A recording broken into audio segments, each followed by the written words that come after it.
তোরা কি কইতাম আমার দাদার কথা। আমার দাদার এমন একটা গোয়াল ঘর আছিল, গরু ইম্মেদা ঢুকে গেলে হিম্মেদা পরে বাসুলিয়ে বাড়ি। হাই সর্বনাশ। আই সর্বনাশ না, আরো আছে, তুই শুনালো।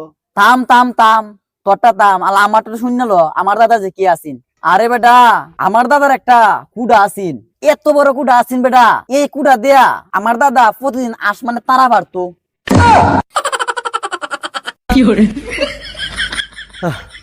আরে ওই ফসা মুখেরা, তোরা যে গপ্প করতাছস, তোর দাদার এইটা আসিন, তোর দাদার হেইতা আসিন, এই সাফা মারলে একটু বুঝা পারিস।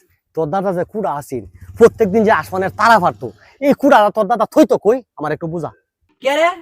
তুই তো কই মানে হে দাদার গোল করো।